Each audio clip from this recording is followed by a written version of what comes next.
आप business start कर सकते हैं और अपनी क्षमता के हिसाब से महीनों के लाखों रुपए कमा सकते हैं। क्षमता इसलिए बोला क्योंकि ये डिपेंड करता है आपकी भूख और आपकी मेहनत पर। आज हम जिस बिजनेस की बात कर रहे हैं उसका नाम है लोन डीएसए बिजनेस। इस बिजनेस में आप लोगों को लोन लेने में सहायता करके महीने के लाखों रुपए कमा सकते हैं। तो चलिए समझते हैं लोन डीएसए बिजनेस क्या है और जानते हैं इस बिजनेस को करने का स्टेप बाय स्टेप तरीका। इस पूरे प्रोसेस को हमने 7 स्टेप्स में डिवाइड कर दिया है। पहला, व्हाट इज लोन डीएसए। दूसरा, टाइप्स ऑफ लोन्स। तीसरा, registration process with bank NBFCs. चौथा, बिजनेस ऑपरेशंस। पांचवा, कमीशन और इंसेंटिव्स। छठा, बिजनेस ग्रोथ। और सातवां, चैलेंजेस। तो आइए सबसे पहले बात करते हैं स्टेप 1 की और समझते हैं कि ये लोन डीएसए क्या है। डीएसए का फुल फॉर्म होता है डायरेक्ट सेलिंग एजेंट। डीएसए का काम होता है बैंक या एनबीएफसी के लिए पोटेंशियल कस्टमर्स को खोजना जो कि लोन लेना चाहते हैं। डीएसए इन लीड्स को बैंक को ट्रांसफर करता है ताकि लोन की कार्रवाई स्टार्ट हो सके और कस्टमर का लोन सक्सेसफुल होने पर बैंक डीएसए को पे आउट या कमीशन प्रोवाइड करता है। पर बैंक की भी कुछ एक्सपेक्टेशंस हैं डीएसए से। जैसे पहला, डीएसए कंप्लीटेड एप्लीकेशन फॉर्म और पूरे डॉक्यूमेंट्स की फाइल बना के बैंक को सबमिट कर दे। और दूसरा, डीएसए कस्टमर्स के पेपर्स और डॉक्यूमेंट्स की एक प्राइमरी चेक कर ले कि डॉक्यूमेंट जेन्युइन है कि नहीं। अब बात करते हैं रजिस्ट्रेशन प्रोसेस की। सभी बैंक के अपने अपने रजिस्ट्रेशन प्रोसेस होते हैं, बट कुछ कॉमन प्रोसेस हैं जो मैं आपको बता देता हूँ। जैसे बैंक के डीएसए एप्लीकेशन फॉर्म को बैंक से या ऑनलाइन उनकी वेबसाइट से डाउनलोड कर सकते हैं और पूरा भर के नेसेसरी डॉक्यूमेंट के साथ आप सबमिट कर सकते हैं। कुछ बैंक की वेबसाइट पे आपको एक कॉन्टेक्ट फॉर्म फिल करना होगा, फिर आपको बैंक से कॉल आ जाएगी और बाकी का प्रोसेस वो आपको समझा देंगे। अच्छा, एक बात ध्यान रखिएगा, कुछ बैंक जैसे एचडीएफसी एक्सपीरियंस भी मांगती है, तो वो आपको ध्यान रखना पड़ेगा। बाकी इस बारे में डिटेल में हम बिजनेस ऑपरेशंस में बात करेंगे। आपके कंप्लीटेड एप्लीकेशन फॉर्म के सबमिट होने के बाद बैंक आपका बैकग्राउंड चेक करवाती है कि कोई फ्रॉड या क्रिमिनल रिकॉर्ड्स तो नहीं है। इसके साथ साथ आपके ऑफिस और घर का एड्रेस वेरिफिकेशन भी करवाती है। अगर सब कुछ सही रहता है तो बैंक आपसे डीएसए रजिस्ट्रेशन एग्रीमेंट साइन करवाती है और आपको एक डीएसए कोड अलॉट हो जाता है और आप एलिजिबल हो जाते हैं लोन प्रोसेस करने के लिए। अब आते हैं टाइप्स ऑफ लोन पे। जनरली 2 टाइप्स के लोन होते हैं, सिक्योर्ड लोन जैसे होम लोन, कार लोन या लोन अगेंस्ट प्रॉपर्टी, और अनसिक्योर्ड लोन जैसे पर्सनल लोन या कुछ टाइप के बिजनेस लोन। आपको DSA code home loan, car loan, personal loan, loan against property और बिजनेस लोन के लिए मिल सकता है। पर मेरा सजेशन रहेगा कि आप केवल 2 कैटेगरी से स्टार्ट करिए। एक प्राइमरी प्रोडक्ट ले लीजिए जैसे होम लोन, कार लोन या बिजनेस लोन, और उसमें भी मेरा सजेशन ये रहेगा कि आप होम लोन या कार लोन से स्टार्ट करिए क्योंकि बिजनेस लोन में ड्यू डिलिजेंस यानी फॉर्मेलिटी ज्यादा होती है इन दोनों के कंपैरिजन में।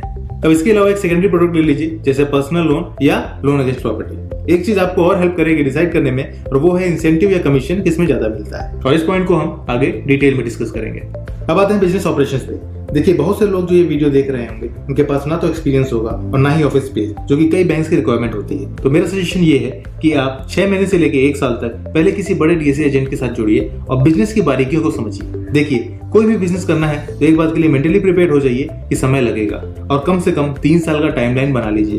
अगर क्षमता है कि मिनिमम 3 साल दे सकते हैं बिजनेस को, तभी स्टार्ट करिएगा। कोई भी बिजनेस कमजोर दिल वालों के लिए नहीं होता। उतार चढ़ाव आते हैं और शॉर्टकट नहीं चलता, चलती है प्लानिंग, स्ट्रेटजी और हार्ड वर्क। तो अगर आप मेंटली प्रिपेयर्ड हैं इस चीज के लिए तभी बिजनेस स्टार्ट करिएगा, वरना जाइए नौकरी करिए। अच्छा, वापस टॉपिक पे आते हैं। आप अपने प्राइमरी लोन सेगमेंट को डिसाइड कर लीजिए कि कार लोन में जाना है या होम लोन में। शक्तिमान बनने की कोशिश मत करिएगा क्योंकि हर एक सेगमेंट अपने आप में काफी बड़ा है और अगर सभी को करने की कोशिश करिएगा तो किसी में भी सफल नहीं हो पाइएगा। सुनिए, कार लोन सेगमेंट में आपको कार डीलर्स से संपर्क में रहना होगा, मिलना होगा, रिलेशन बनाना होगा, क्योंकि मैक्सिमम बिजनेस वहीं से आता है जहां कार डीलर का जो सेल्स एग्जीक्यूटिव या मैनेजर चाहता है। तो अगर आप अपना कार लोन में फोकस करना चाहते हैं तो आपको पता है आपको कहाँ जाना है, और वही अगर आप होम लोन में जाना चाहते हैं तो आपको बिल्डर्स या ब्रोकर से रिलेशन बनाना होगा, और अगर आप नए हैं तो ये आपके लिए टफ होगा। तो किसी बड़े डीएसए के साथ जुड़ जाइए, आधी सैलरी में काम कीजिए या एसोसिएट बन जाइए, बट किसी तरह उसके साथ जुड़ जाइए। उसे 2 फायदे होंगे। पहला, वो सभी रिसोर्सेज आपको मिल जाएंगे जहां से उसको बिजनेस आता है और आपके बार बार वहां जाने से आपका रिलेशन बन जाएगा।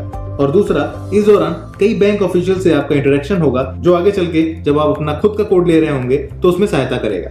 ध्यान रहे, बिजनेस में पैसे से ज्यादा इंपॉर्टेंट आदमी होते हैं, क्योंकि अगर आपको सही आदमियों का सपोर्ट मिल जाए तो पैसे तो अपने आप आएंगे। इस फेज को आप ट्रेनिंग फेज भी समझ सकते हैं और ट्रेनिंग किसी भी नए बिजनेस के लिए बहुत जरूरी होता है। तो अगर आप इस फेज को अच्छे से कंप्लीट कर लेंगे तो आपको बिजनेस की क्लैरिटी आ जाएगी कि बिजनेस कैसे होता है और आप आसानी से अपना बिजनेस स्टार्ट कर सकते हैं। अब आ जाते हैं कमीशन और इंसेंटिव्स पर। होम लोन 0.20% से 0.75%, कार लोन 1.25% से 2.25% तक, बिजनेस लोन 2% से 3% तक, पर्सनल लोन 1% से 3% तक। अगर आप ओवरऑल देखेंगे तो सबसे कम कमीशन होम लोन में मिलता है और सबसे ज्यादा कमीशन कार, बिजनेस या पर्सनल लोन में मिलता है। पर एक बात ध्यान रखिएगा, होम लोन का टिकट साइज बड़ा होता है। जैसे अच्छे फ्लैट्स आपको मेट्रो सिटीज में 50 लाख से 2 करोड़ तक मिलते हैं। अगर आप 1 करोड़ का होम लोन करते हैं और आपका 0.5% ही कमीशन है, तभी भी आपको होने लगते हैं और लोगों का ट्रस्ट आप पे बढ़ने लगता है, बिजनेस ऑटो मोड में होने लगता है। अच्छा, कार लोन की भी कैलकुलेशन समझ लेते हैं। एवरेज लोन 10 लाख का मान लेते हैं और कमीशन 1.5% मान लेते हैं, तो भी एक गाड़ी की फाइल होने पर 15,000 की इनकम होती है। अच्छा, एक चीज जो मेजर स्ट्रॉन्ग पॉइंट है कार लोन की, वो है कि कस्टमर का लोन 1 से 7 दिन के अंदर हो जाता है। वहीं होम लोन की फाइल 15 से 30 दिन का समय ले लेती है। मतलब कार लोन में ड्यू डिलिजेंस कम होता है as comparison to home loan. अगर आपकी अच्छी लाइजनिंग है तो महीने में 8 से 10 फाइलें आराम से हो सकती हैं। सीजन में जैसे नवरात्रि, दिवाली या दिसंबर की क्लियरेंस सेल में क्वांटिटी बढ़ जाती है, वहीं बरसात में डाउन हो जाती है। पर अगर आप साल का 8 से 10 फाइल का मंथली एवरेज भी रख लेते हैं तो 1 से 1.5 लाख की इनकम बड़ी आसानी से हो सकती है। बिजनेस लोन में ड्यू डिलिजेंस ज्यादा होता है और मेरी राय है कि शुरुआत में इसे ना करें। जैसे जैसे आपका एक्सपीरियंस ज्यादा होने लगता है और होम या कार लोन आप अपने एम्प्लॉयज के थ्रू ड्राइव करने लगते हैं, तब आप पर्सनली इसमें इन्वॉल्व हो सकते हैं। बिजनेस लोन की फाइल 1-2 CR से लेकर 50-60 CR तक होती है एंड मिनिमम परसेंटेज की भी बात कर लें तो भी 2% मिलता है। तो अगर आप महीने की एक फाइल भी 1 करोड़ की कर लेते हैं तो 2 लाख की इनकम सिक्योर हो जाती है। ये बहुत ही लुक्रेटिव है और जब आप इसमें इन्वॉल्व हो जाएंगे तो आपको इस सेगमेंट के अलावा कोई और सेगमेंट समझ में नहीं आएगा, बट इसको इनिशियली नहीं करना है। पर्सनल लोन, अच्छा, पर्सनल लोन को सेकेंडरी रखिएगा, ये आपको खर्चे निकालने में मदद करेगा। जनरली लोग 1 से 5 लाख तक का पर्सनल लोन लेते हैं और ये आसानी से मिल जाता है अगर कस्टमर सैलरीड है और उसका क्रेडिट स्कोर अच्छा है। अगर केवल 2% का ही मार्जिन ले लें और केवल 5 लाख का ही बिजनेस काउंट कर लें, तभी भी 10,000 हो जाता है, जो आपके तेल पानी का खर्चा निकाल देगा। अच्छा, कुछ लोग ऐसे भी हैं जो केवल इसी पे फोकस करते हैं और महीने का 50-60 लाख का बिजनेस करते हैं। शादी के सीजन में लोग पर्सनल लोन लेते हैं। कई बार बैंक्स डॉक्टर्स एंड सैलरीड के लिए स्पेशल ऑफर भी निकालते हैं। पर मेरा सजेशन रहेगा कि पर्सनल लोन को सेकेंडरी ही रखिएगा और होम लोन या कार लोन में से किसी एक को प्राइमरी टारगेट बनाइएगा। अच्छा, आप बात कर लेते हैं बिजनेस ग्रोथ की। आपने बिजनेस स्टार्ट कर दिया है एंड इनकम भी आ रही है, पर सेटिस्फेक्शन नहीं होना चाहिए क्योंकि अब समय है इसे ग्रो करने का। आपके डीएसए बिजनेस को ग्रो करने के लिए हम कुछ ऑप्शंस पे काम कर सकते हैं। पहला, सोर्सिंग एंड लाइजनिंग। दूसरा, advertising. Sourcing and liaisoning, new business lead generation के लिए आपको डेली सोर्सिंग करना होगा। अगर आप होम लोन में हैं तो आपको डेली किसी न किसी रियल एस्टेट एजेंट या बिल्डर के पास जाना होगा। अगर आप कार लोन में हैं तो आपको डेली किसी न किसी कार डीलर से मिलना होगा और आप एक फाइल की डिमांड रखेंगे और अपने आप को साबित करेंगे कि आपसे अच्छी सर्विस कोई नहीं दे सकता। दूसरा ऑप्शन है एडवर्टाइजिंग का। एडवर्टाइजिंग के लिए आप social media ads, classified newspaper ads, Google AdWords, Google my business, pamphlets and banners की हेल्प ले सकते हैं। मैंने एक detail video 10 low cost marketing ideas के बारे में बनाया है, जिसका लिंक मैंने नीचे डिस्क्रिप्शन बॉक्स में दे दिया है। अच्छा, आप बात कर लेते हैं चैलेंजेस की। बिजनेस है तो चैलेंजेस तो होंगे ही, लेकिन अगर आपको पहले से पता होगा तो आप मेंटली प्रिपेयर्ड रहेंगे इनसे लड़ने के लिए और जीतने के लिए।